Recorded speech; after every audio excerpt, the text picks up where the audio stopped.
Y la tercera parte, que es circulación linfática, la van a leer ustedes.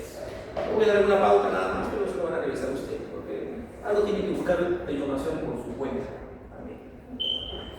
A ver, espera, tienes 8 puntos. 8 y 2. Entonces, podemos comenzar con nuestra clase. Entonces dije que podríamos hablar de circulatorio y comenzaremos con la primera parte que era el corazón. Vamos a hablar acerca de los circuitos. Pregunta, ¿qué es circulación? ¿Qué entendemos por circulación? Gracias por su participación. Lo que hace la sangre, el torrente sanguíneo, tal vez, un ejemplo. Pero quiero saber qué entendemos como concepto de circulación. Que llega de un lugar a otro, tiene un punto de inicio y un punto final, o de circulación. Ya, y en un lugar de un punto A a un punto B. Para eso podría ser tránsito, ¿no? De un punto A a un punto A, ¿no es cierto? Eso podría ser circulación. ¿Y qué más podríamos agregarle a eso? Tengo el punto A y regreso al punto A, eso es circular, ¿no es cierto? Y de manera permanente o constante. La circulación tiene eso. Es como el tráfico de la ciudad, ¿no? El tráfico de la ciudad es de circulación es constante, no salvo cuando hay pandemia o algún paro, pero usualmente siempre hay un movimiento ahí al respecto, ¿no? Es un movimiento continuo de algún cuerpo, agente, etc. Que sale de un punto de partida y vuelve al mismo. Ya ustedes, por ejemplo, cuando hablamos de circulación, el ejemplo que ponía su compañera de la circulación de la sangre, sabemos pues que el punto de partida, ¿cuál podría ser? Vamos a poner un ejemplo, que hay muchos puntos de partida. El corazón, por ejemplo. Entonces todo sale del corazón y todo después llega al corazón. De hecho, en la circulación del ser humano se pueden describir hasta dos circuitos, ¿no? Un circuito que se llama circulación menor, que es la que va a ser del corazón a los pulmones y regresa otra vez al corazón. Y una circulación mayor, que es la que sale del corazón y va hacia cada extremo distante del cuerpo y regresa otra vez al corazón. Pero es circulación, ¿no es cierto? Este señor, que se llama William Harvey, que es el padre de la fisiología allá en el siglo de las luces, fue el que hizo la primera superrenacentista, ¿no? Es el primero que hizo una publicación intentando describir, primero que la sangre que circula por los vasos sanguíneos en algún momento se pensó que era el aire, y que había una circulación mayor y una menor. Ahora, Harvey, en su descripción, cometió varios errores en el test de pata, fue bastante inexacto. Pero acordémonos que aquí no había disección, menos disección, etc. Pese a eso, lo que dijo él es mucho de lo que hoy sabemos y utilizamos todavía. Por lo tanto, ese señor es el que consideramos como el padre de la fisiología, ¿no? William Harvey. Bueno, hoy vamos a iniciar la descripción de este primer sistema. Acuérdense que histología 2 es histología de sistemas. Y vamos a hablar del sistema circulatorio, que está constituido de la sangre, que está constituido por una bomba, y vamos a considerar nuestro punto de partida de esa circulación, que es el corazón. Y todo un sistema de tuberías cerrado. ¿Sí? Es el sistema de tuberías cerrada porque no hay una fuga, ¿no? Todo regresa. Que está formada las tuberías por tres tipos de tubos distintos, ¿no? Los tubos arteriales o arterias, las venas y entre una y otra los vasos capilares, ¿no? Entonces vamos a revisar hoy día la histología de la primera parte, que es la del corazón. Pásenlo, pásenlo.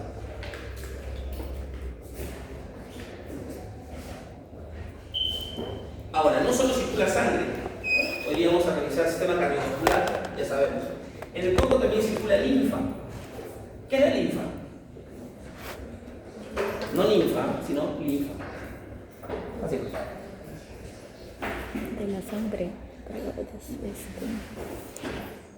La linfa es el líquido que se encuentra usualmente en el espacio intersticial de los tejidos. En realidad casi no existe mucho líquido en el espacio intersticial. Es mínimo eso. Pero a veces también en condiciones especiales puede que esa cantidad deje de ser esa mínima y se exagere un poco. Por ejemplo, se dan cuenta, a veces llega su mamá a la noche en la calle, de la noche a acostarse y le dice a tu papá: ay amor, un favor, ¿puedes sobarme los pies? Los tengo hinchados. Y tu papá se somete, va a los pies de la cama de la mamá y empieza a darle unos masajitos a los patas, ¿no es cierto? Y efectivamente uno ve los pies de la mamá en la noche están hinchados. En la mañana ya no están hinchados. ¿Qué pasó? Cuando hemos estado todo el día de pie y nuestros vasos sanguíneos ya no funcionan como antes, el agua de la sangre empieza a extravasarse de los vasos sanguíneos y a poblar el espacio intersticial. Se acumula en las zonas de gravedad, como los pies. ¿No es cierto? Entonces un masajito ayuda, o cuando estamos en decúbito, el agua se redistribuye. ¿Cómo es que se redistribuye esa agua? Utilizando un sistema especial de vasos, que son los vasos linfáticos. ¿No? De esa agua que se acumula en el intersticio en algunas situaciones especiales. Cuando hay edemas, eso se llama edema, el líquido aumentado en el intersticio se llama edema. Cuando hay una inflamación local o una inflamación mayor, entonces este sistema se encarga de drenar esa agua que no debe estar en ese lugar normalmente. Entonces, ya sabemos, sistema cardiovascular, corazón, arterias, venas y capilares. Y el sistema vascular linfático, que moviliza linfa, pues tiene trombos linfáticos, vasos linfáticos y capilares linfáticos. Este es el que capta el agua que sobra, se la pasa a este, que se la pasa a este, que se la pasa a las venas. Y así se recicla el agua, que no debería estar, pero que a veces está en lugares como el intersticio. De eso vamos a revisar algunas cositas de la próxima clase. Como todos los órganos que conocemos, los órganos se clasifican en dos tipos de órganos macizos, ¿no es cierto? Como por ejemplo, ¿cuál? Claro, el intestino, ¿no? Otro, el hígado. Son órganos macizos, uno los corta, la mitad no encuentra calidad, ¿no es cierto? Pero también hay órganos huecos, ¿no? Que uno los corta y ve una luz o una cavidad en el centro. Algunos de esos órganos huecos son en forma de tubo, ¿no? Tubulares o huecos, tienen la misma característica histológica, se organizan por capas. De adentro afuera, la capa interna, la capa media y la capa externa. En el caso de los vasos sanguíneos, a la capa interna, vamos a encontrar siempre la presencia del epitelio. ¿Se acuerdan del epitelio de revestimiento? En el caso de los vasos sanguíneos, el epitelio es simple, plano y tiene un nombre propio. ¿Cómo se llama? Las células epiteliales que revisten los vasos sanguíneos. Endotelio. ¿No? El endotelio, diremos algo del endotelio. Y algo de tejido conjuntivo por debajo. En la capa media vamos a encontrar tejido muscular liso conviviendo con tejido conjuntivo en proporciones diversas. A veces es más conjuntivo que músculo, a veces es más músculo que conjuntivo, eso es lo que lo revisaremos ahora. Y la capa externa, que es el tejido conjuntivo, que siempre es un poco laxo y que hace que el vaso sanguíneo conviva con el resto, ¿no? Con el resto de los tejidos.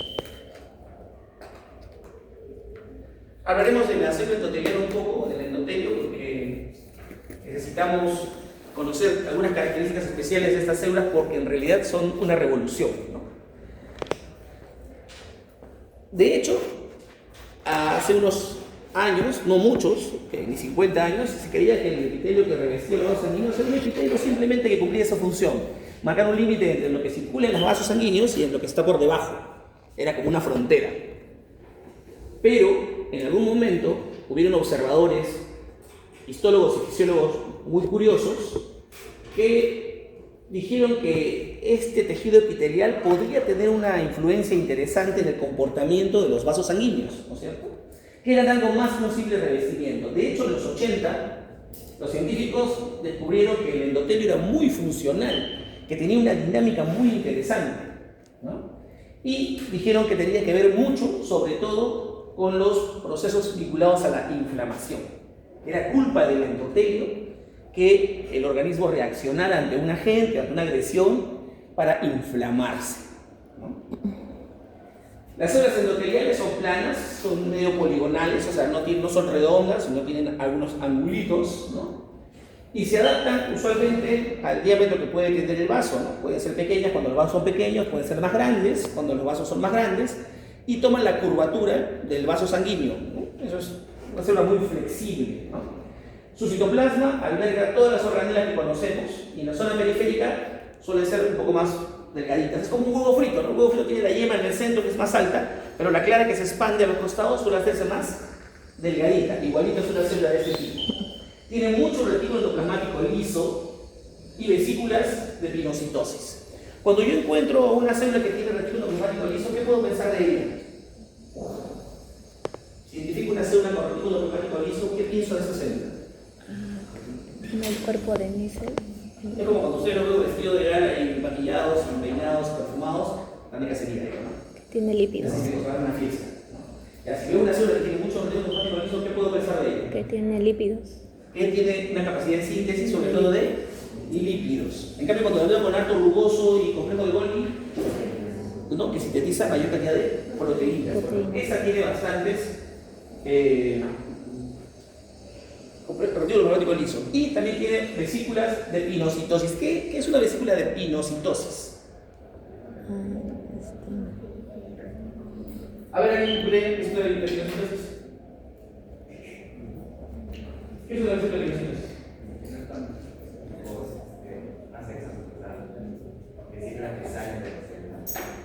Claro, pero es una de exocitosis. Ajá. Hay vesículas que son de endocitosis, quiere decir que yo agarro algo de la superficie y lo introduzco, eso es endocitosis. O yo tengo algo adentro de mi vesícula y lo expulso, eso se llama exocitosis. Pero si tengo algo acá, tengo la célula y tengo algo acá, y quiero que eso pase de acá para acá, pues lo convierto en una vesícula, atraviesa toda la célula y luego lo libero para ese lado. Ese fenómeno se llama pinocitosis. Entonces, estas células tienen una gran cantidad de vesículas atravesando el citoplasma en ese tránsito de pinocitosis. Entonces, ya conocemos algunas características estructurales de nuestra célula endotelial. Por ejemplo, esta es una única célula endotelial. Acá está su núcleo y su citoplasma da la vuelta a este vaso sanguíneo que es demasiado pequeñito, que en las fusas tiene una sola célula endotelial. En términos generales podemos ver algunas características. Por ejemplo, si sacamos todas las células endoteliales del cuerpo, todas, y las pesamos, va a pesar 4 kilos. Por lo tanto, debiese ser el órgano más grande que hay. ¿Cuánto pesa un hígado? ¿Cuánto pesa un cerebro? ¿No? El endotelio en sí, por eso en algunos libros aparece el órgano endotelial. Y pónganse a pensar, si todas las células endoteliales actuasen haciendo lo mismo en el mismo momento, sería un caos. Si se inflamaran todas las células endoteliales, el paciente se muere. De hecho, eso se llama shock. Entonces ya sabemos 4 kilos en total. De hecho, cuando uno mide cuánta superficie revisten de vasos sanguíneos, arterias, venas, capilares, vasos linfáticos y corazón, vamos a tener más de 1000 metros cuadrados de superficie total. O sea, mi casa tiene 120, ¿no? Metros cuadrados. Eso cuando tendrán sus casas, ¿no? Pero 1000 metros cuadrados es una mansión, ¿no? Entonces, la superficie que revisten estas células es impresionante. Y si yo cuento la cantidad de células endoteliales que hay, es un 6 seguido de 13 ceros. Saque su cuenta la cantidad de células endoteliales que existen en nuestro cuerpo. Por lo tanto, hablamos de un órgano endotelial, ¿no? Esta barrera endotelial dice que es una barrera selectiva y dinámica. Eso de selectivo es muy interesante porque no cualquier cosa va a atravesar el endotelio. El endotelio es muy engreído y en diferentes zonas cambia su selectividad. Acá te dejo pasar y más allá no te dejo pasar. Regula, dice, con precisión cuando tienen que absorberse, por ejemplo, nutrientes, gases, electrolitos, otras macromoléculas entre la sangre y el líquido intersticial. Acuérdense de la pinocitosis, ¿no? Entre la sangre y el líquido intersticial. Y esos mecanismos pueden gastar energía o pueden ser simplemente fluidos, sin gasto de energía. Pueden utilizar transitocitosis, que es la pinocitosis de la que hablábamos, utilizando vesículas, difusión facilitada, transporte paracelular controlado, en fin, hay varios mecanismos propios del endotelio que permiten ese dinamismo y fluidez, ¿no? Y ahí dijimos que se descubrió que este tejido endotelial es vital cuando hablamos de fenómenos de inflamación. Controla el trasiego endotelial de leucocitos. Los leucocitos son los glóbulos blancos que ya conocen ustedes, van al combate cuando hay alguna inflamación, ¿cierto? De varios tipos hay estos leucocitos. Y eso se hace a través de moléculas de adhesión, ¿no? Es decir, moléculas que captan ese leucocito, ven tu acá, le corresponde venir en ese momento y lo jala, y lo pega, y lo mete al lugar, lo lleva al lugar donde tiene que ir a combatir. Los ICAM, los BCAM, las selectivinas son temas o términos que van a utilizar mucho cuando hablan de fisiología vascular, o a los que les guste leer un poco sobre esto. Son moléculas de acción paracrina, es decir, actúan localmente en esa zona nada más, y tienen funciones importantes, sobre todo en temas de inflamación, ¿no? De esta manera, las células endoteliales son unos moduladores, unos controladores, por ejemplo, de la respuesta que tenemos frente a agentes agresores, ya sea una respuesta innata, que sería la respuesta con la que hemos nacido, ¿ya? O una respuesta que adquirimos en el tiempo, una respuesta adaptativa o adquirida. en todos los tipos. Ahora, las células endoteliales han adaptado un rol especial según el lugar donde se encuentran. Ya dijimos que eran flexibles, etc. Pero tienen peculiaridades según dónde van a estar ubicadas, ¿no? Por ejemplo, hay algunas características que tienen en las arterias.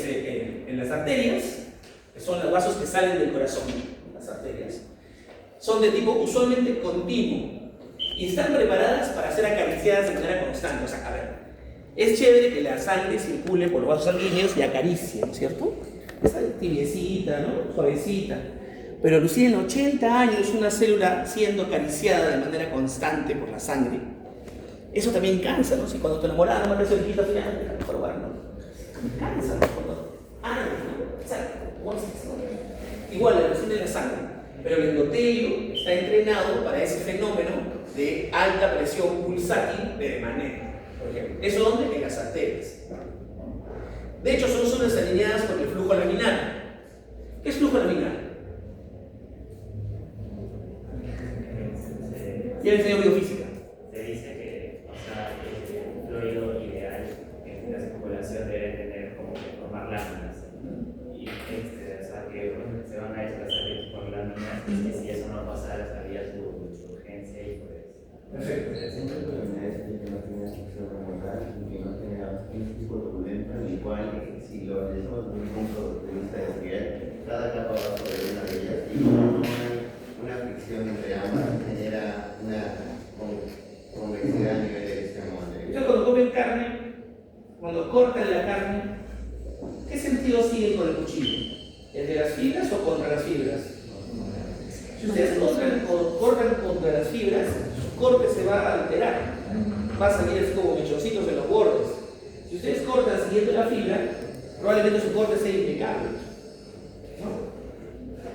El corte impecable es un corte que genera menos distorsión a la vista que un corte contra las fibras. Lo que pasa aquí es que la sangre circula, como dijeron ustedes, manteniendo una vectorialidad constante, ¿no? Es al modo de láminas, una sobre la otra. Si alguna de ellas, como decía Joaquín, pierde esa vectorialidad, esa direccionalidad constante, se pone en contra del resto, va a alterar la dinámica de las otras y va a generar una turbulencia, una alteración. Y no queremos que eso pase. Por lo tanto, la sangre tiene que ser siempre mantener la presión, mantener una constancia, mantener una densidad. Todas esas características hacen que esa fluidez laminar sea constante, permanente y saludable. Por más que pase todo eso, las arterias están preparadas para intentar controlar que se mantenga esa vectorialidad. Tienen ese mismo flujo, ¿no? Alrededor de las células, entre las células endoteliales que forman parte del endotelio arterial, la unión que existe entre célula y célula es una unión muy constante y completa a través de sondas. ¿Se acuerdan que había sondas ocludens, sondas adherens y máculas? Ya, en este caso son sondas ocludens, las que sellan las células endoteliales unas con otras en las arterias. Además, hay altos niveles de esta enzima, la ENOS, que es la óxido nítrico sintetasa del endotelio. ¿Qué hace el óxido nítrico en el endotelio? Permite que exista una constricción. Ya, hay algo que se llama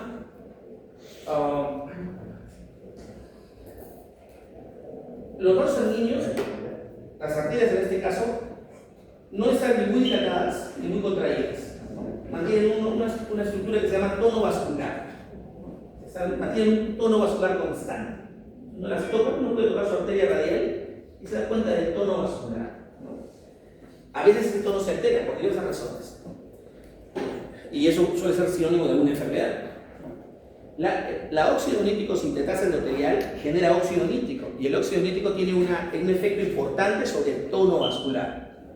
¿Qué es lo que hace con el tono? Lo relaja, es decir, hace que la arteria se abra, se dilate. Es un importante vasodilatador. Lo contrario de lo que decía su compañero, pero por lo menos estaba en la ruta de la idea. Entonces, ¿dónde se produce el óxido nítrico? En la célula endotelial. Y eso es importantísimo. O sea, inclusive que sobre esto ha habido estudios que han resuelto problemas vitales, como por ejemplo la disfunción sexual eréctil. El tratamiento contra la disfunción sexual eréctil es un tratamiento basado en manejo de óxido nítrico y de células y de endotelinas. De hecho, fue un hallazgo casual, ¿no? Se estaba probando el sildenafilo para la hipertensión arterial en pacientes con problemas cardíacos y se dieron cuenta que estos pacientes después del sildenafilo se irritaban. Y dijeron, dejemos de estudiar la hipertensión, vamos con la disfunción. La como un gancho. ¿Qué pasa con las venas? En las venas, la disposición del endotelio, dice, es más regular porque no hay tanta presión hidrostática, ¿no es cierto? Aquí el endotelio reviste la estructura interna de las venas, que como veremos en la próxima clase, tiene válvulas, o sea, es plegada, no es, la arteria es recta, ¿no es cierto? Por dentro. La vena no, la vena tiene arrugas por dentro. Y el endotelio se acomoda a eso. A diferencia de las arterias, en el endotelio de las venas, este es más sensible a dejar escapar agua. Por cualquier alteración venosa se puede filtrar agua al extravascular. Significa que tiene mayor facilidad para la permeabilidad, ¿no?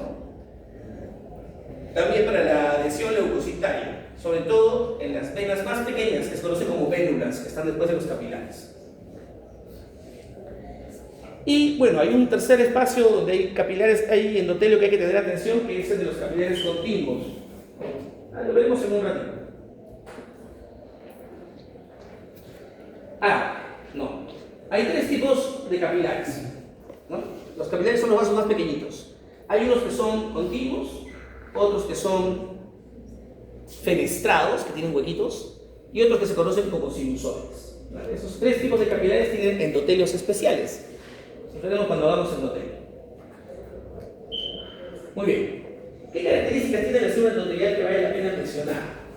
Aparte de lo que ya hemos dicho, una de ellas es que las células endoteliales tienen un glucocálix importante. ¿Qué es un glucoglicocálix? Una cadena de carbohidratos que está en la parte de la membrana celular. Claro, es una red o un conjunto de moléculas formadas son 7 carbohidratos los que se proyectan en la superficie, que están ligados o a una proteína o están ligados a un lípido, ¿no es cierto?, de la membrana de la célula endotelial. Es como que tuviera muchas antenas el endotelio hacia afuera, ¿no? Hacia afuera. Es una red, en este caso específico, de proteoglicanos, es decir, glúcidos unidos a proteínas, glicoproteínas, glicosaminoglicanos, y ustedes los conocen, ahí, por ejemplo, está el heparansulfato, el condroitinsulfato, el ácido hialurónico, todos ellas son estas moléculas que se unen a la membrana apical luminal, o sea, van hacia la superficie a la que está expuesta la célula endotelial, y funcionan como receptores, como antenas para captar, ya sea células como leucocitos a través de esas adhesiones que mencionamos hace un rato, o moléculas que sean necesarias en ese momento, ¿no? De hecho, gracias a esa presencia de antenas, hay una permeabilidad selectiva. Solamente donde yo quiero captar algo, ¿no?, puedo conectar con ese algo, ¿no? Eso va a regular la adhesión de leucocitos y también, en algunos casos, va a facilitar la coagulación. Y eso es importante porque cuando vean en fisiología coagulación de la sangre, el rol que tiene el endotelio para evitar que la sangre se estabase cuando hay una pérdida de continuidad o una solución de continuidad de la luz de los vasos sanguíneos es importante, ¿no? ¿Qué más podemos decir de la función vascular? Eso es fisiología, pero la idea es que tengamos alguna utilidad en el curso, por eso es que lo hemos agregado. Uno, que existen factores relajantes que van a relajar los vasos sanguíneos, pero que son producidos por el endotelio. Ya habíamos hablado acá del óxido nítrico, producido por la óxido nítrico sintetasa endotelial, ¿no es cierto? Y que usan como insumo la arginina, la L-arginina, ¿no?, que dice que tiene una vida media de segundos. Se libera el óxido nítrico, produce la vasodilatación, el óxido nítrico desaparece, pero el efecto de vasodilatación puede permanecer en el tiempo. Póngase a pensar, ¿qué pasa cuando un vaso se dilata? Vasodilatación. ¿Es normal que se vasodilaten los vasos? Yo diría que, por ejemplo, sí, ¿no? Por ejemplo, a ver. Yo solo correr, Claro. cerca de las mañanas, el cuerpo aumenta su temperatura y sangre se calienta. Y tengo que enfriarla. Entonces, para enfriarla, produzco dos fenómenos. Uno, sudo. Mojo mi piel. ¿Pero para qué mojo mi piel? Para que cuando entre en contacto con el aire y esa piel mojada, enfríe. ¿Enfríe qué? La sangre que está expuesta sobre la piel. Pero yo tengo mi sangre circulando por todo el cuerpo. ¿Pero qué voy a hacer? Voy a vasodilatar mis vasos sanguíneos sobre la piel, para que haya más circulación sobre la piel, mojadita, y se enfríe. Ese fenómeno de vasodilatación periférica es el que nos hace poner coloraditos cuando estamos corriendo. Cuando haces ejercicio te pones rojo, ¿no? Cualquier tipo de ejercicio cuando haces el amor te pones rojo, ¿no? Para enfriar tu cuerpo, que está con mayor temperatura, y sudas. Esa vasodilatación es normal, pues, es regulada por óxido nítrico. Chévere. Pero ¿qué pasa, por ejemplo, si estás en la chacra, ¿no?, jugando con tu perro y vienen unas 45 abejas, te una y te pica? El veneno de la abeja entra a la sangre y tú eres alérgico a ese veneno. Entonces se ordena que se libere óxido nítrico y se vasodilatan todos tus vasos sanguíneos del cuerpo. ¿Qué pasa en ese momento? ¿Cuánta sangre tienes circulando en el cuerpo tú? 5 litros. Por lo tanto, tienes vasos sanguíneos a cañería para 5 litros, ¿no es cierto? Chévere. Pero si yo vasodilato todos los vasos sanguíneos, ¿la cañería para cuánto sería? Ponte para 7 litros o para 8 litros, porque he engrosado todos los vasos, ¿no es cierto? Pero mi sangre, ¿cuánto es el volumen? 5. Significa que tengo un vaso sanguíneo para 7 con un contenido de 5. ¿Tú crees que ese corazón o cuerpo pierde sangre? ¿No? Es como cuando usted le baja la presión al caño y está regando, ¿no? Le baja la presión, el caño es porque tiene muy gruesa la manguera, se aumentó el vaso sanguíneo, el volumen de vaso sanguíneo para que te dé contenido. Entonces se llama encharcamiento o shock, la presión cae y se muere, ¿no? Si yo no uso un medicamento para producir vasoconstricción inmediata. O sea, el óxido nítrico, chévere, ¿no? Pero no siempre, ¿no? Entonces, se nos cuento otro ejemplo. Por ejemplo, ustedes estamos amigos, calor, 30 grados, en la terraza de la casa de playa, tomando una chela, y se acabaron. Entonces, uno de sus compañeros le dice: oye, ¿hay el congelador de la casa? Hay chela, no sacas. Se van todos contentos, abren el congelador desde la cabeza y sacan su chela. Y ya, respira. ¿Qué le pasa a esa nariz en ese momento? Se cierra, ¿no? Y se me tapó la nariz. Es una frase que hemos oído muchas veces. Se cierra. ¿Por qué? Porque en la cavidad nasal hay tejido vascular para calentar el aire. El aire tiene que entrar a 37 grados, lo más cercano a la temperatura del cuerpo. Entonces el aire afuera está frío, como en el congelador. Entonces cuando entra el aire frío, dice: ¿se trata de aire frío? ¡Pum! Se llena de sangre porque se vasodilatan por óxido nítrico todos los cornetes, el tejido vascular de la nariz, para cuando el aire entre, choque con los cornetes calientes y se entire el aire y pueda pasar. Es un fenómeno normal, así debe ser. Y ese mismo fenómeno de los cornetes es el que pasa en el pene cuando él se erecta. Igualito, se vasodilatan todos los vasos sanguíneos que llevan al tejido eréctil, se llenan de sangre y el pene se pone turgente, ¿no? Por eso es que el estudio de óxido nítrico y función sexual están tan vinculados, ¿no? Contra la acción del óxido nítrico existen otros compuestos producidos por la célula endotelial que producen todo lo contrario, vasoconstricción. Ahí la más importante es la endotelina 1. Es un poderoso vasoconstrictor, ¿no? Dice que es el más potente conocido. De hecho, cuando uno experimenta y echa endotelina 1 o vaso sanguíneo y lo cierra, lo que está distal puede morirse por isquemia, cuando se mantiene mucho tiempo, ¿no?, esa vasoconstricción permanente. Se cierra el vaso sanguíneo y no pasa, o pasa casi nada hacia el otro lado, ¿no? Actúa sobre receptores para endotelina A, endotelina B, ¿dónde? En el músculo vascular, es el músculo que abre o cierra, ¿no es cierto? Otro poderoso, no tanto como la endotelina, pero también tiene función vasoconstrictor, es el tromboxano A2, que también favorece la fluidez de la sangre, evita que se coagule la sangre, el tromboxano A2. Y la angiotensina 2, liberada por ECA, la enzima convertidora de angiotensina endotelial. Pero acordémonos de la endotelina 1 y el de tromboxano como vasoconstrictores, opuesta a la acción del óxido nítrico.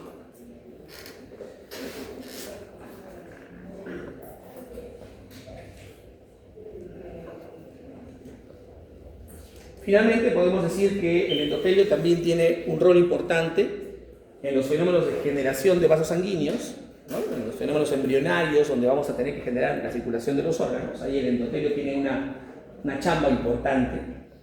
Es la formación de novo, o sea, de nuevos vasos sanguíneos a partir de precursores mesodérmicos denominados, ahí está, hemangioblastos, la terminación blasto es, ya saben, célula joven, y angioblastos, ¿no? Cuando hablamos de hemangio y angio, estamos hablando de vasos sanguíneos, un prefijo que me hace pensar en vasos sanguíneos, ¿no? Y angiogénesis es cuando ya existe un órgano y yo quiero tener más vasos sanguíneos sobre el órgano. Eso pasa, por ejemplo, cuando hay una zona de isquemia y quiero revascularizar o generar vascularización alterna, pasa mucho. O cuando hay un tumor creciendo y hay que irrigarlo, se generan vasos sanguíneos para ese tumor. En esas funciones de angiogénesis y vasculogénesis también tiene un rol importante el endotelio. O sea, estamos frente a una célula muy interesante. De hecho, hay una asociación peruana de endotelio, hay una asociación latinoamericana de endotelio, porque la placa estudia el endotelio, ¿no? Por ejemplo, ya dijimos el ejemplo de la disfunción sexual, pero el ejemplo de la hipertensión arterial, que es regulada mucho por el endotelio, también es un ejemplo importante que camina mucho claro. Entonces, hay mucha investigación al respecto. Ahora, hay palabras que ustedes van a escuchar mucho. De hecho, está de moda hablar de disfunción endotelial. Es cuando el endotelio no cumple bien con su trabajo y genera algunos efectos importantes, ¿no? Dice que es un estado patológico donde hay una pérdida de la biodisponibilidad del óxido nítrico, o sea, se altera la acción de esta enzima de la que hemos hablado hace un rato, ¿no? Hay un aumento del estrés oxidativo con superóxido consumiendo óxido nítrico. Quiere decir, cuando hay estrés oxidativo significa que se aceleran los procesos de degeneración o de envejecimiento celular. Y cuando pasa eso, la célula no actúa bien, baja el nivel de óxido nítrico y se altera la permeabilidad de los vasos y se altera todo. Acuérdense que los vasos sanguíneos van a todas partes para llevarle oxígeno.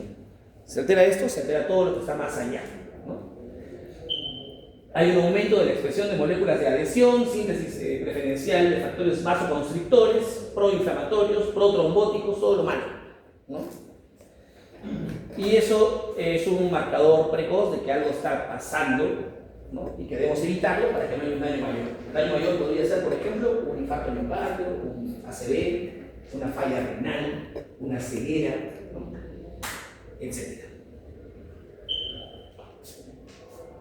¿Qué factores favorecen la disfunción endotelial que podemos evitar? O sea, ¿qué ataca el endotelio que debemos evitar? Ahí están los ejemplos. Hay algo que no se puede evitar, por ejemplo, el envejecimiento y la menopausia.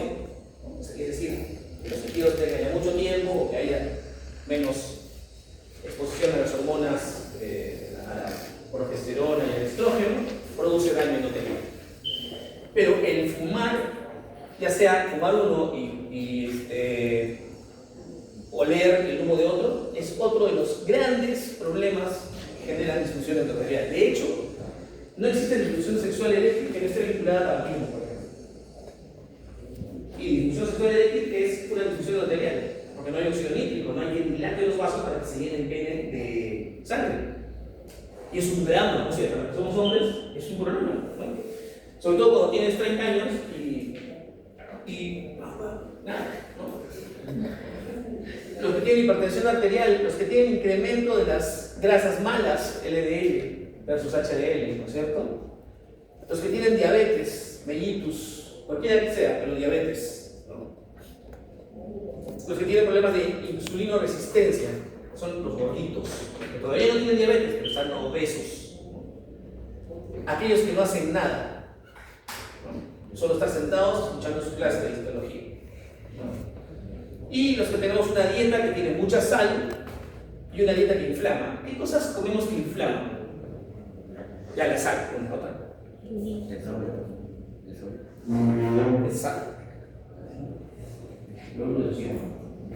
Pero por ejemplo, el alcohol, pues, lo siento mucho, no quise causarles esta, pero el alcohol inflama. O sea, inflamar otro, si quieren ya, pero el alcohol inflama mucho más, en todas sus formas. Es un ejercicio que hacemos, pero bueno. Entonces, ¿cómo reconocemos un endotelio que está sano? Funciona bien la barrera de selección, Hay una buena producción de óxido nítrico, sobre todo óxido nítrico, porque hay prostaglandinas, endotelinas, etc. Hay baja expresión de las moléculas que generan inflamación, ¿no? La sangre fluye tranquilamente, no se generan coágulos en el interior de los vasos sanguíneos, es una buena señal de función endotelial. Y bueno, es antiproliferativo, quiere decir que la cantidad de músculo liso que está en la capa media de los vasos sanguíneos es constante, no hay más, no hay menos. Eso es bueno. Esas son características de que mi endotelio está bien. Pero cuando mi endotelio falla, pasa lo que está al otro lado, ¿no? Hay un incremento de la permeabilidad, una hiperpermeabilidad. Es decir, el agua tiende a salirse y no sale sola, ¿no? Por ejemplo, sale LDL, que es colesterol malo. Suele haber mucha vasoconstricción, porque hay aumento del protoxano, de la endotelina 1, de la angiotensina 2, del endotelio, que son moléculas que producen vasoconstricción. Y es malo estar en vasoconstricción permanente, porque ¿qué pasa si yo tengo vasoconstricción permanente en los sanguíneos? Eso es de congregación arterial. Aumenta. No, si yo tengo la vasoconstricción permanente en los vasos sanguíneos, mi presión arterial va a estar permanentemente elevada. Si está permanentemente elevada, significa que la sangre que debe ir así, va así, ¿no? Contra ese flujo laminar que hemos hablado hace un rato. Y si está yendo así, ¿a qué le hace daño? A los vasos sanguíneos más finitos, quiere decir a los más distales, o a las zonas muy finas, como la retina del ojo, como el glóbulo del riñón, y aparecen daños vasculares. ¿Por culpa de quién? De la disfunción endotelial, ¿no es cierto? Y bueno, hay más cosas ahí que están anotadas y que son importantes que se conozcan, ¿no? Por ejemplo, es proinflamatorio y una sobreexposición de interleucinas, de factores de necrosis tumoral. Es protrombótico, quiere decir que ese endotelio favorece, en vez de que la sangre fluya rápido, hay turbulencia, la sangre tiene que congregarse y formar coagulitos. ¿Qué pasa cuando hay un coagulito dentro de un vaso sanguíneo? El coagulito sigue el ritmo del vaso sanguíneo hasta que lo tapa. Cuando tapa un vaso sanguíneo, ¿qué pasa con lo que está a la distancia del vaso sanguíneo? Se mueve. ¿No? Se llama infarto tisular, que puede ser infarto del cerebro, ¿no? Un infarto cardíaco, que son los infartos que más conocemos. Es aterogénico, quiere decir que acumula las células del endotelio grasa, ¿no? Y eso va a tapar la luz del vaso sanguíneo y va a producir un efecto parecido al trombogénico, ¿no? Afortunadamente, esa disfunción endotelial es potencialmente reversible, ¿no? Hoy existen fármacos que podrían ayudar a hacer eso hacia atrás, pero no hay nada como esto. Como el ejercicio físico aeróbico, eso es positivo. Como la dieta mediterránea. ¿Qué tiene la dieta mediterránea? ¿Hay el software mediterráneo? Costa Brava, Barcelona, hay Francia, que tiene una zona, norte de Italia, ¿qué se come ahí? Hay mucho aceite de oliva, hay cosas verdes, hay papas, hay mucho pescado, y hay cordero también, mucha aceituna, se come poca sal, hay mucho queso fresco de vaca y de cabra, ¿no? Y no es como el queso de cabra de nosotros. Antes el queso de nosotros, el de cabra es fuerte, intenso, ¿no? Desde allá parece de vaca. Poquito sudito, pero poquito. Igual que el cordero de allá, el cordero nuestro, el cara negra, a todos nos encanta, pero es rico, grasoso, ¿no? Así, se puede por acá. El de allá parece una res sazonada con cordero. No, pero bueno, dieta mediterránea. Hay que abandonar el tabaco. Eso sí, yo creo que se lo recomendaría desde ahora. O sea, ¿para qué fumar tabaco si con un porro ya le hacen más libras? No fume tabaco. Eso todo genera un mejor trabajo del endotelio, ¿no es cierto? Y va a evitar esos problemas de la microcirculación que podríamos tener con el envejecimiento. Y estaríamos condenados a vivir más. Pero no es, lo chévere no es vivir más solamente. O sea, yo puedo vivir 90 años, 95 años. Pero ¿de qué me sirve vivir 95 años tirado en mi cama? Sin poder ver televisión, sin poder leer un periódico, ¿no? En cambio, esto permite que la vascularización periférica, la más finita, mantenga lúcido, reconociendo a la gente, leyendo el periódico, viendo televisión, escuchando fuerte, acordándome de dónde dejé las llaves, ¿no? Reconociendo el rostro de mis nietos, de mi mujer, de mi hija. A eso se podrían olvidarse. Entonces ya sabemos, es importante conocer sobre la función del endotelio porque la importancia que tiene con la clínica, es decir, con lo que van a ver ustedes cuando vean pacientes, no es solamente la enfermedad, sino es cómo fisiológica, histológicamente están pasando cosas en una célula tan chica que son 4 kilos de nuestro cuerpo, ¿no? Es la célula endotelial. Además, frente a todo lo que hemos mencionado, la investigación clínica es vital, porque estamos manejando ahora problemas como, no, ya no digas en la discusión, pero la hipertensión arterial, la falla renal, etcétera, de manera mucho más científica, basada en el funcionamiento de una célula que ha revolucionado un poco el asunto. De hecho, aquí va a haber mucha terapia futura, utilizando incluso ingeniería genética, para poder manejar la síntesis de estas moléculas de las que hemos hablado. Muy bien, entonces hemos hecho la primera parte de la primera clase, que era hablar sobre el endotelio, porque el endotelio lo vamos a encontrar en todas las partes, en todas las superficies internas del aparato circulatorio, ya sea de la sangre o de la linfa. Y ahí en todas partes hace ese trabajo que hemos mencionado hace un instante. Bueno, ¿esta imagen de qué es? Dice ya, vean, o sea. Esa es una imagen del músculo cardíaco. Porque vamos a hablar ahora del corazón, que es la bomba esta de donde nace nuestro sistema circulatorio. ¿Por qué el corazón nos fascina? Dice esta lámina hecha con hierro.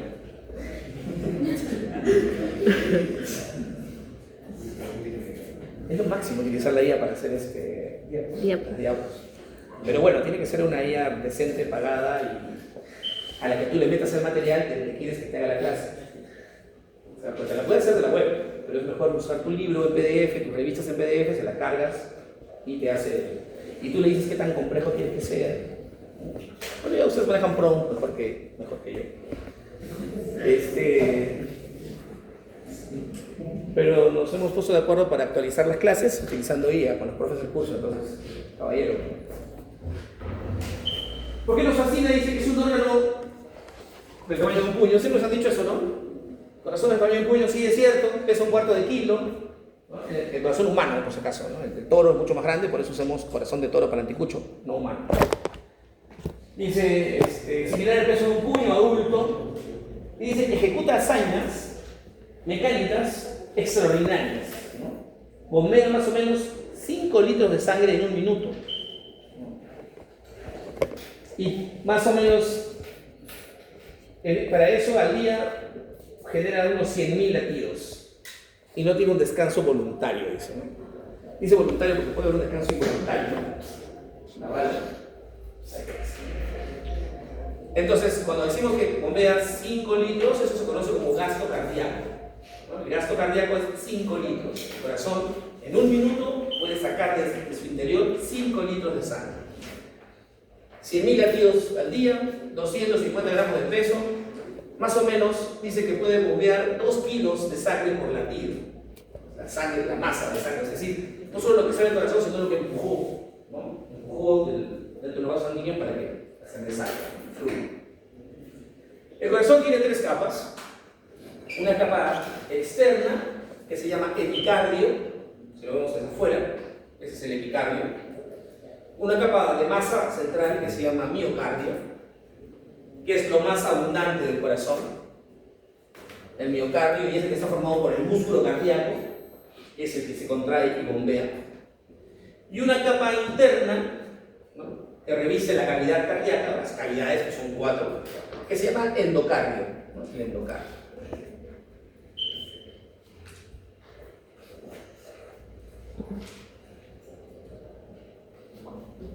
Vamos a hablar de cada una de las capas, comenzando desde fuera. Hablaremos del epicardio. El epicardio, como dice ahí el título, es una capa que protege al corazón, ¿no es cierto? Lo envuelve y lo protege. De hecho, es como una bolsa que revisa el corazón. Esa bolsa, que es parte importante del epicardio, se llama pericardio. Pericardio. El pericardio es una bolsa de tejido conectivo fibroso, ¿no?, tejido conectivo denso, que está revestida por mesotelio. ¿Qué es el mesotelio? Es un tipo de epitelio simple plano, ¿no? Es parecido al endotelio, pero sin tantas maravillas como el endotelio, simplemente este sirve para revestir nada más, ¿no? Y entre el mesotelio tiene una capa y otra capa, ¿no? El corazón está acá y las dos capitas del mesotelio. La capa que está pegada al corazón se llama capa visceral y la capa que está enfrente se llama capa parietal. Entre ambas hay un líquido que lubrica el espacio mesotelial, ¿no? El espacio pericárdico. Ese líquido es escaso, 30 mililitros, dice por ahí, ¿no? Ese líquido lubrica y hace que cuando el corazón lata, las capas del pericardio se acaricien, ¿no? Como cuando uno tiene un motor bien engrasado, igualito funciona este sistema. Además, en el epicardio por debajo hay grasita, ¿no? Todos han visto un corazón para hacer anticucho, ¿no? Tiene una membrana que arrancamos y hay una grasita, ¿no? Que es tejido adiposo subepicárdico, ¿no? Eso es un normal. Muy bien. Entonces acá tenemos una imagen donde se ve el corazón, se ve la membrana que lo envuelve, que se llama pericardio. Hemos desglosado, despegado el pericardio parietal y el pericardio visceral está pegado al corazón y entre uno y otro está ese líquido, ¿no? Del que hemos hablado hace un instante, que lubrican, ¿no? Uno y otro. Normalmente ahí no debe existir más que esa cantidad de 30 mililitros, pero hay fenómenos o enfermedades en las que podría aumentar la cantidad de líquido ahí. Por ejemplo, una bala en el corazón. Una bala en el corazón puede hacer que la sangre del corazón salga del ventrículo hacia el espacio pericárdico. Entonces aparece un derrame pericárdico de sangre, ¿no? Eso es una enfermedad, obviamente.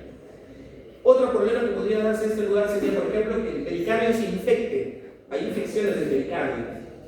Por ejemplo, la tuberculosis, te gustaba algunas veces irse al pericardio. Cuando inflaman el pericardio transuda, o sea, genera una secreción. Como toda inflamación, hay un aumento de la permeabilidad, ¿no es cierto? Por ese glitosio nítrico que hemos hablado hace un rato, se extravasa el agua y se llega a acumular en un lugar. ¿Dónde se acumula?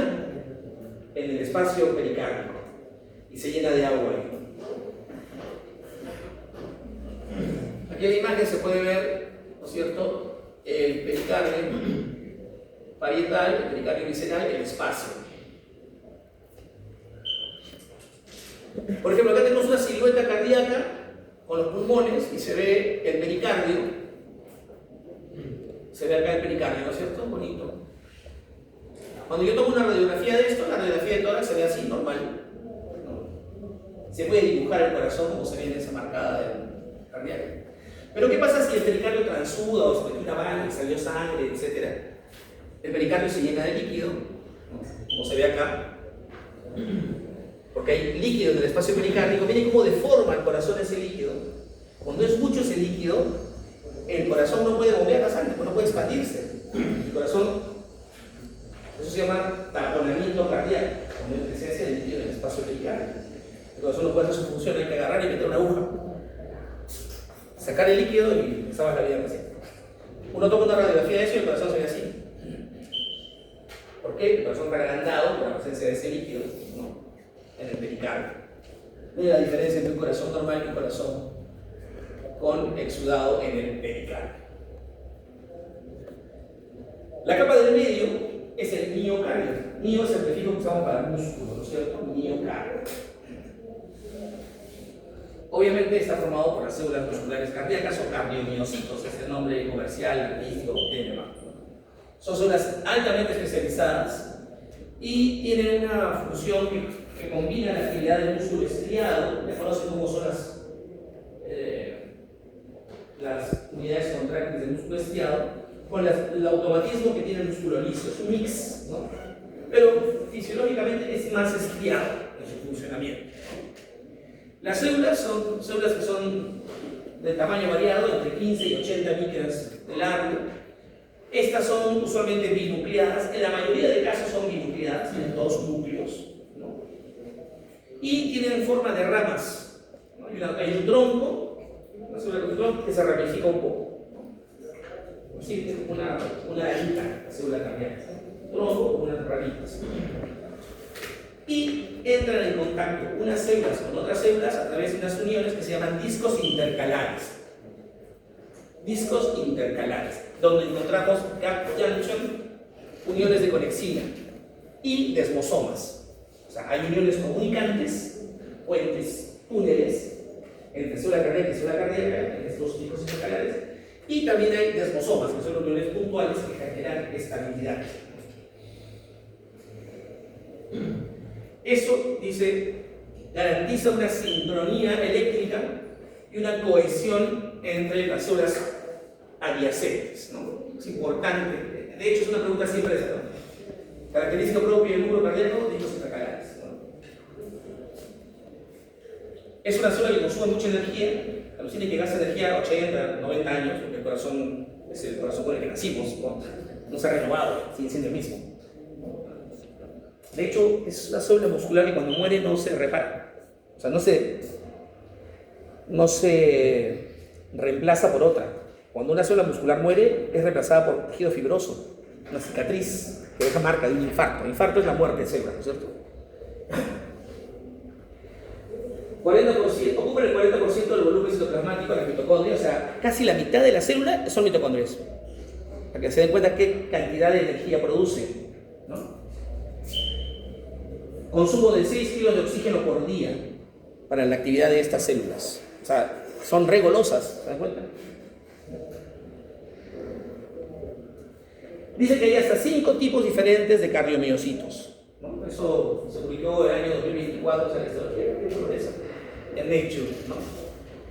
Las más importantes son las que forman el esqueleto cardíaco, las células que están por debajo del endocardio, como veremos en un ratito, y las células que producen el impulso cardíaco. Las demás son células musculares propiamente contráctiles. 5 subtipos de cardiomiocitos, qué chévere.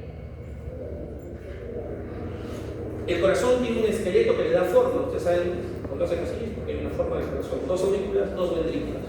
Ese esqueleto es un tejido conectivo, fibroso, que forma anillos, que forma trígonos, que forma un tabique que separa las 2 aurículas, ¿no? El tabique intermembranoso de la auricular. Gracias por tu presencia, es bueno que hayas llegado así tarde, te hemos estado extrañando. Es extraño no verte, pero ahora que estás aquí ya nos sentimos bien. Y así más o menos es el esqueleto cardíaco, ¿no? Le he quitado el músculo para ver cómo es que el esqueleto cardíaco le da forma al corazón desde el punto de vista conjuntivo, porque es aquí, en el esqueleto cardíaco, donde se insertan las fibras musculares cardíacas para formar el corazón tal cual lo conocemos. Esta es la parte dura cuando comemos anticucho, porque es tejido conjuntivo, denso. De hecho, a veces te recomiendan sacarlo. Sáquenle la fibra, lo blanco, sácalo. Sácale la carnecita, ¿no? Consejo de Gastón. ¿Qué podemos decir ahora de la capa interna? De la capa interna, que es la capa que se conoce como endocardio. De hecho, acá aparece nuestro amigo endotelio, ya hemos hablado mucho de él. Es un endotelio continuo, quiere decir, son los cludens que sella a una célula con otra célula. Regula la trombosis, es decir, hace que siempre esté fluida la sangre, eso es una actividad importante. Permeabilidad selectiva, producción de óxido nítrico, o sea, esas son acciones comunes en ese endotelio. Por debajo del endotelio hay una capa que se conoce como capa subendotelial. Mira, esas son las 3 capas del endocardio. La primera es el endotelio, con su lámina basal. Y ahí sigue una capa subendotelial, donde vamos a encontrar el colágeno 1 y colágeno 3, que son, el colágeno 1 es el colágeno más recio que hay, es el colágeno del hueso, ¿no? Pero además hay colágeno 3. ¿Cuál es el colágeno 3? Es el tejido, las fibras reticulares, ¿no es cierto?, del tejido conjuntivo propiamente, muy laxo, ¿no? Además hay fibras elásticas. ¿Se acuerdan de fibras elásticas? Fibras impermeables que se distienden y vuelven a su lugar, ¿no? Obviamente aquí tenía que haber fibras elásticas porque el corazón es eso, se distiende y vuelve a su lugar. Además hay fibroblastos activos. No es que existan fibroblastos pasivos, ¿no?, sino que son fibroblastos que mantienen una dinámica constante, una actividad constante para la síntesis de moléculas que mantiene la integridad de la estructura de esta zona, ¿no?, que no se altera la estructura de esta zona. Cosa distinta a lo que pasa con el miocardio. El miocardio se muere un miocito y se muere nomás, ¿no? No hay un reemplazo celular de esa misma categoría, ¿no? Y finalmente, la tercera capa se llama subendocardio. Y en el subendocardio yo voy a encontrar uno de esos cardiomiocitos especiales, de esas 5 cepas, una de esas, que se llaman células de Purkinje. Tienen su nombre propio. Y las células de Purkinje son vitales en la conducción del impulso nervioso, como veremos en un instante. ¿Qué hace el endotelio del que hemos conversado hace un rato, pero específicamente en el corazón?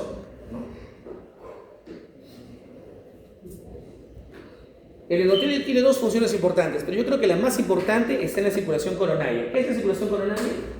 El corazón es un órgano hueco, muscular, de paredes gruesas en el músculo, sobre todo los ventrículos. Por lo tanto, consume mucho oxígeno.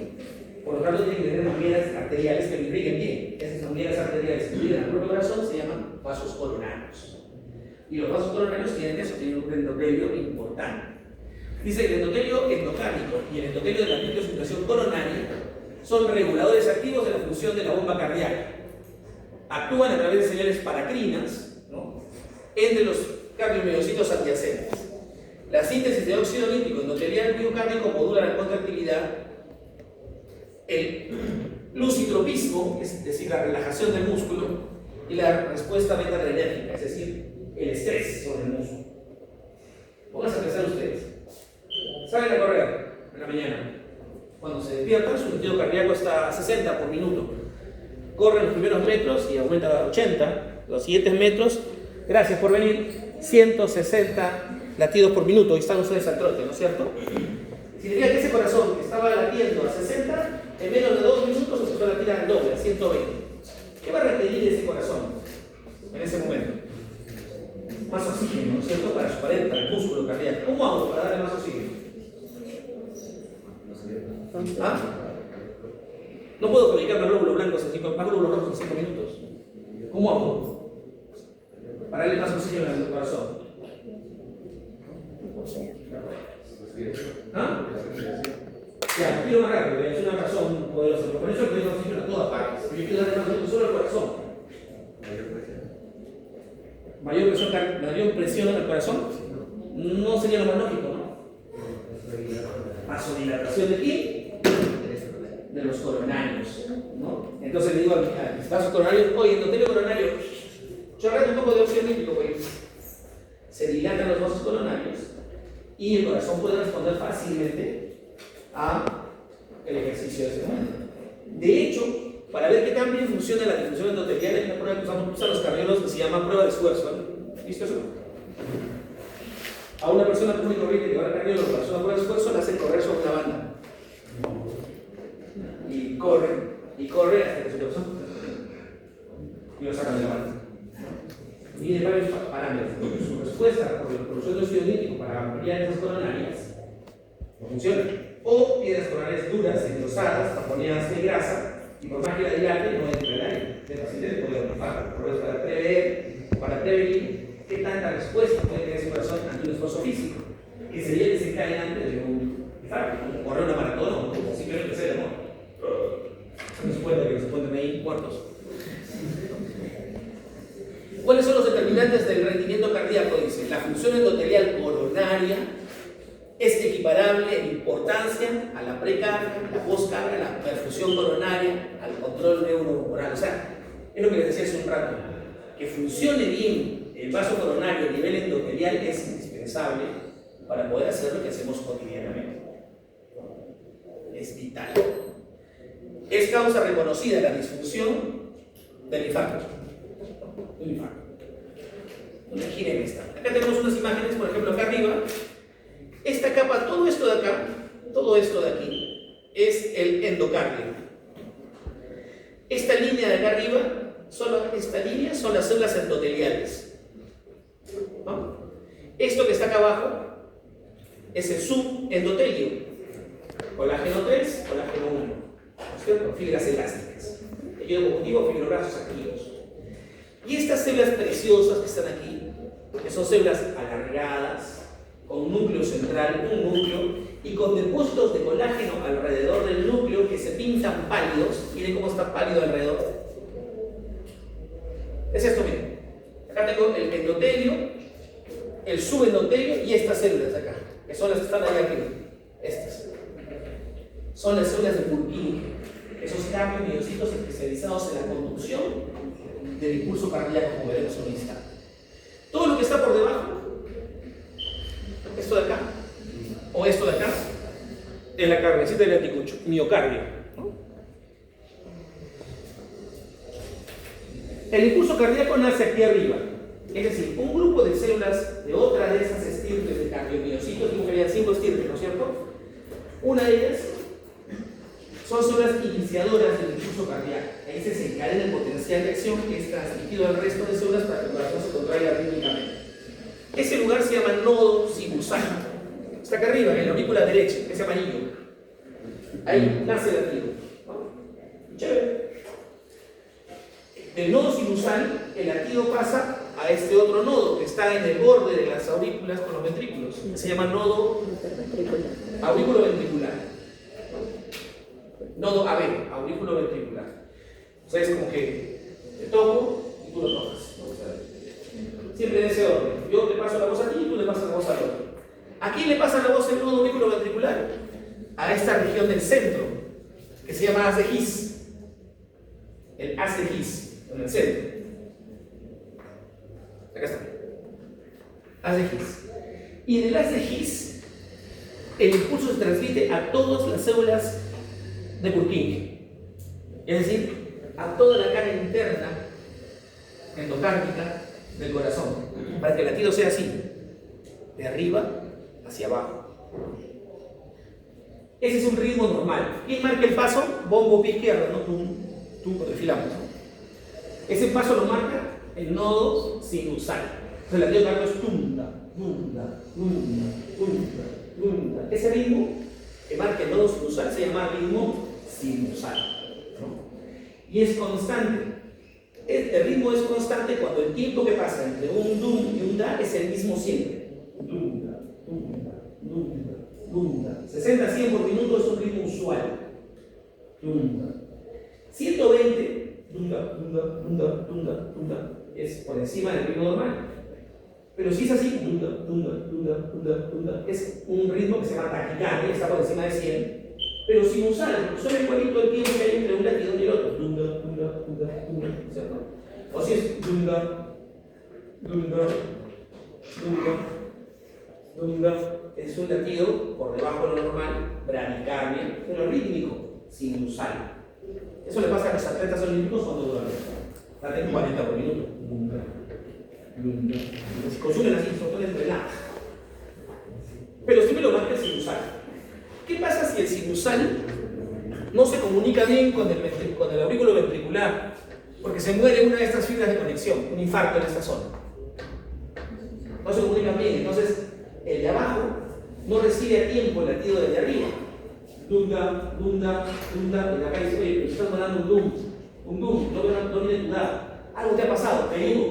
Dunda, dunda, dunda, dum, dum, dunda, dum, dum, dunda, dum, dum, dum, dunda. Así se va a repetir. ¿Eso cómo se llama? Arritmia. Es una arritmia. Y como no viene dunda, dunda, dunda, sino viene dunda, dunda, dunda, la sangre no puede eyectarse con la fuerza que se requiere y el paciente puede morir de choque cardíaco, ¿no? Porque no llega a completarse el latido. Entonces, a veces cuando hay un infarto, se mueren algunas fibras que comunican los nodos, aparecen las arritmias, ¿no? Y eso es importante de solucionar porque el paciente puede morir. Hay medicamentos que regulan la conducción eléctrica que se llaman antiarrítmicos, ¿no? Y en el peor de los casos se usan nodos externos, ¿no? O sea, en vez de que funcione sinusal, te pongo uno por fuera, ¿no? Se llama marcapaso. Y ese los calla toditos. Dunda, dunda, mi ritmo. Obedece. Muy bien. Ahora, ¿qué pasa si se muere una ramita de por acá? De las de Purkinje, con un infarto en esta zona.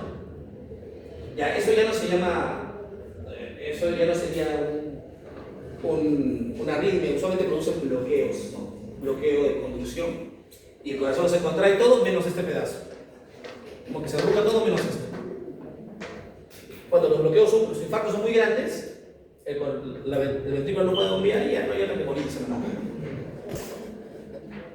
Entonces ya saben, nodo sinoauricular, nodo aurículo ventricular, mire la velocidad.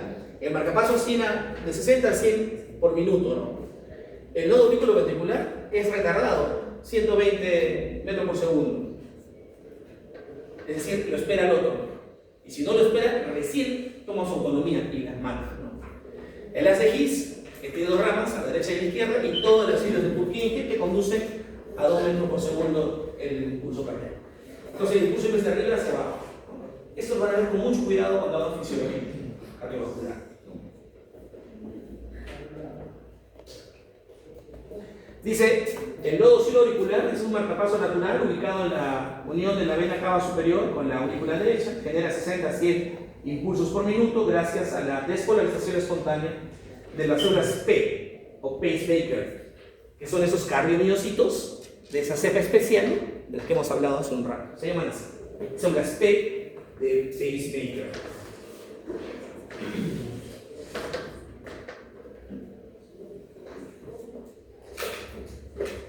Esas son las características que tiene el latido cardíaco, ¿no? Automatismo, y ahí está una corriente FANI de canales HCM4 modulada por AMP cíclico, explica la despolarización diastólica espontánea del nodo sinoauricular, es fisiología. Van a ver con el doctor Cruz, con el doctor Walter Sánchez.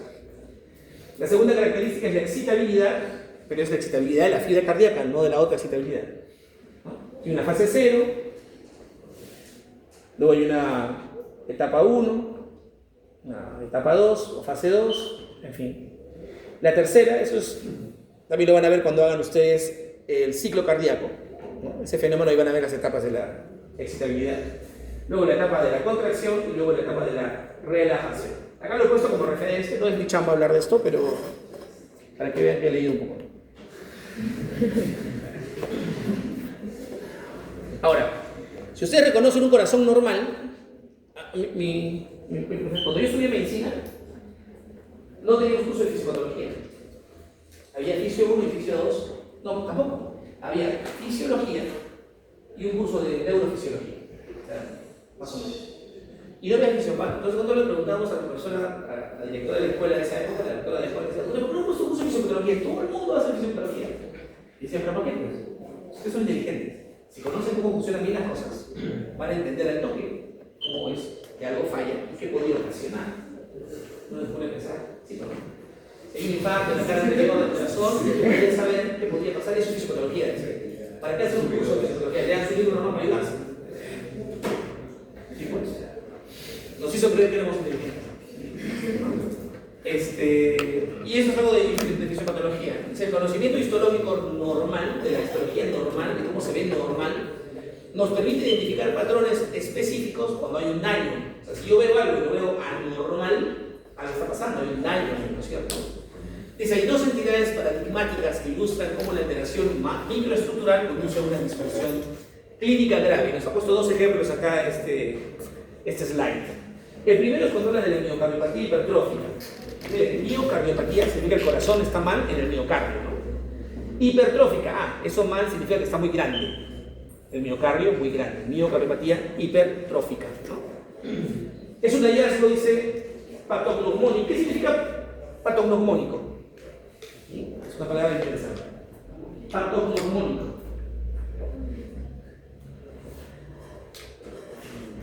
Si es patógeno, pero se puede convivir con ello, aunque digamos, es algo malo, pero de una forma alimenticia. No. Exclusivo de un tipo de enfermedad que se determina y ya que Eso significa patognomónico, exclusividad. Exclusividad. Significa que si yo veo eso, es eso, no hay otra, ¿no? Si identifico ese signo, es eso, no hay otra, ¿no? Pero en medicina realmente es raro encontrar algo patognomónico, ¿no? Entonces, rigidez de nuca, tírate de cabeza, es una meningitis, sí, pero podría ser también una hemorragia senoidea, podría ser también un tumor cerebroso, podría ser también, o sea, hay diagnósticos diferenciales. Es difícil que sea patognomónico. Donde sí hay cosas que son patognomónicas, cuando uno ve algo al microscopio y dice, no, esto me dice que es eso. Y acá, por ejemplo, en la miocardiopatía hipertrófica dice que es patognomónico encontrar fibras musculares desorganizadas, que se llaman disarray, ¿no? Con displasia de discos intercalares y una infiltración fibrosa que afecta hasta más o menos el 15% de todo el músculo del corazón. Eso, cuando uno ve al microscopio una biopsia de corazón y en la biopsia encuentra las fibras musculares desordenadas con displasia, es decir, se han movido los discos intercalares y encuentro el tejido conectivo fibroso en el 15%, me tiro de cabeza. Si encuentro esas tres cosas, eso es miocardiopatía hipertrófica, ¿no? Ustedes se han visto que estaba jugando fútbol, pateó el penal y se murió de un infarto, ¿no? Ya, ese paciente que le pasa eso es el que tuvo una miocardiopatía hipertrófica. Casi la mayoría de muertes súbitas producidas en ejercicio físico intenso son por miocardiopatía hipertrófica. El paciente nunca supo. Bueno, ahora sí se sabe, ya porque ahora todos los atletas de alto rendimiento pasan por exámenes cardiológicos. Pero antes no, pues antes jugaba bien pichanga y te llevaban a la selección del colegio, y luego a la selección de Tacna y luego a la U. Las patas todo, ¿no? Entonces, te hacías por un partido, te daba tu infarto y entonces ya te habías muerto. Y era porque tenías una miocardiopatía hipertrófica. Entonces, ¿sabes qué encuentro una miocardiopatía hipertrófica? Encuentro disarray, discos intercalares en displasia y encuentro más del 15% del tejido conjuntivo infiltrado. Si veo eso en un corazón, se puede morir, ¿no? De hecho, esto es degenerativo. Este paciente, si no se muere de un infarto haciendo ejercicio y vive muchos años, probablemente requiere un trasplante de algún momento, ¿no? Ese corazón se va a ir dilatando hasta que, ¿no? No es que tenga el corazón grande, lo tiene grande, pero está enfermo. Y la otra es el infarto agudo miocardio, pues, ¿no? La evolución histológica varía con el tiempo. Primero encontramos necrosis coagulativa con neutrófilos alrededor. Eso pasa en las primeras 24 a 48 horas. Luego aparecen macrófagos, ¿no? Que están comiéndose las células muertas. Luego aparece fibrosis reemplazante, es decir, tejido conjuntivo fibroso que ha reemplazado el tejido muscular muerto que ha sido comido por los macrófagos, ¿no es cierto? Y eso ya se ve a las 6 a 8 semanas, ¿no? Utilizando una triclómica de Mason, una fotografía especial para ver tejido cardiovascular, ¿no? Ya saben, el corazón cuando se muere no se reemplaza por músculos, sino por tejido fibroso.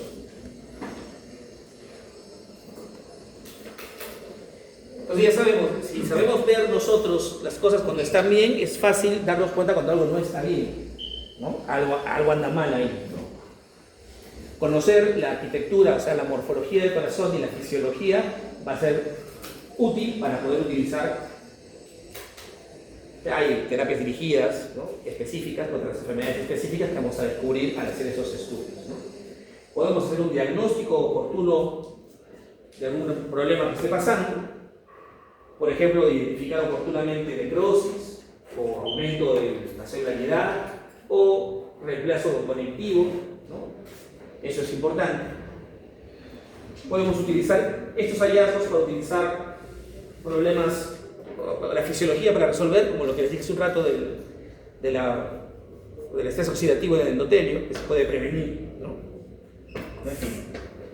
O en el peor de los casos puedo utilizar tratamientos ya dirigidos especiales. Hay una tendencia en el mundo que se llama medicina de precisión. Sería la ideal, o sea, la medicina de precisión significa, antes por ejemplo, tú encontrabas un cáncer de mama y le dabas tratamiento por cáncer de mama, ¿no? Tu precisión era cáncer de mama.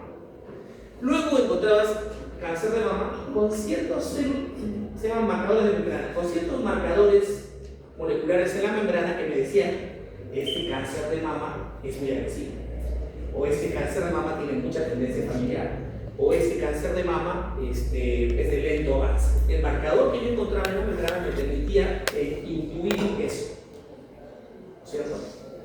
Y hasta ahí era como que más preciso que solo cáncer de mama. Pero hoy en día yo puedo agarrar el cáncer de mama, identificar las moléculas, ver de quién provienen, de la mamá, del papá, de la tía. Puedo ver la cantidad de las moléculas, puedo proyectar con esa cantidad la evolución de ese cáncer, la sensibilidad a ciertos fármacos y qué fármacos no, y hacer un tratamiento especial para esa paciente con esa cantidad de marcadores, con esa proyección de marcadores, etc. Significa un tratamiento especial para esa persona basada en la molecularidad es decir, en la genética de ese cáncer. Eso es medicina de precisión. Y esa es la tendencia actual, sobre todo para cáncer, por ejemplo. Porque no todos los cánceres de mama son iguales. Y he puesto el ejemplo de cáncer de mama, cáncer de melanoma, cáncer de pulmón, cáncer renal, etc. De hecho, una persona que tiene una infección por ejemplo, se me ocurre citomegalovirus, una persona con una enfermedad de citomegalovirus en una persona, esa persona es diferente a otra persona con infección por citomegalovirus. Puede que esta tenga más carga, más proteínas en su cuerpo que esta de acá, por lo tanto tiene mayor capacidad de producir inmunoglobulina que esta de acá. O que esta de acá tenga, o sea, vegana, y esta de acá no, por lo tanto no tiene proteínas esenciales básicas. O sea, pues son diferentes. Por lo tanto, el tratamiento en dosis, en frecuencia, es diferente para uno y para otro. Ya no es que el protocolo para el citomegalovirus es tal cosa, no. El protocolo para esa persona va a ser así, por esas características de esa persona, es preciso para esa persona, que para esta otra no. Eso es medicina de precisión. Ya, obviamente, aquí todavía estamos muy lejos, ¿no? El cáncer ya se hace algo, pero yo tengo una amiga que tuvo cáncer de mama. Le hicieron la mastectomía, el recibimiento ganglionar, le mandaron su tumor a Estados Unidos, identificaron la celularidad, la marcaron en el cráneo y dijeron que tenía una probabilidad del 80% de hacer cáncer de la otra mama en los próximos 10 años. Fue al médico y sacó la tarjeta también. Y anuló el riesgo. Porque eso es medicina de precisión. El tipo de cáncer que ella tenía iba a regresar en 10 años en la otra mama. Porque los marcadores que tenía y hacían pensar eso en un 90% de probabilidad. Entonces, a eso se apunta. O sea, eso es lo que van a hacer ustedes con su chamba. A los que les gusta ese tipo de cosas. Y hacer medicina de precisión es volver al origen, es volver a la biología molecular, a la histología molecular, a la histofisiología, a la fisiología. Porque diagnosticar un cáncer es facilito, pero no hay que hacer clínica médica para eso. Pero tratarlo. De hecho, en educación, hoy se habla de formación médica por precisión. Yo tendría que tener solo 10 alumnos de medicina y que cada uno me pague por lo menos unos 4 o 5 millones de dólares por su carrera, que pasa en Estados Unidos. Y yo tendría una forma diferente de enseñarle a Joaquín, una forma diferente de enseñarle a Luciana, porque Joaquín aprende escuchando música, ¿no? Y viendo dibujos. En cambio, Luciana aprende leyendo en silencio total. Luciana responde bien exámenes de opción múltiples porque prefiere escribir las respuestas en texto extenso. ¿No? Eso es formación de precisión. Mi Harvard lo puede hacer totalmente bien porque es muy costoso. Lo están haciendo para formar residentes de ciertas especialidades, ¿no? Cirugía robótica, en fin. Pero vamos a llegar a eso en un momento. Bueno, no lo veré yo, pero ustedes probablemente son profesores para tener que empezar a formación médica de precisión. Hoy hemos hablado del corazón. ¿Alguna pregunta con respecto a la clase de hoy?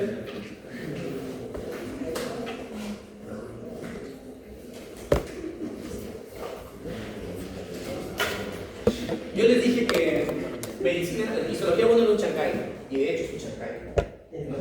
¿Histo 2? Sí, pues es histo 2. Por lo tanto, hay que estudiar un poquito porque si no, no le va a ir bien el examen. Y aquí no hay que profe, una chela, un chico, picante. Igualito nomás, después de comer picante. Muy bien, chicos. La próxima semana, ¿usted sabe quién va a ser mi delegado o delegada del curso? ¿Usted va a ser mi delegado perfecto? No sé, es una voluntaria, pero ustedes se ponen de acuerdo y me whatsappean el delegado. Profe, me han decidido, me han elegido, me han puesto, no sé. Yo no tengo problema con quien sea, pero acuérdense de que yo solo negocio con el delegado o delegada. También tiene poder de decirme, profe, queremos dar el examen de super rico. Vamos a hablar con ella, no sé.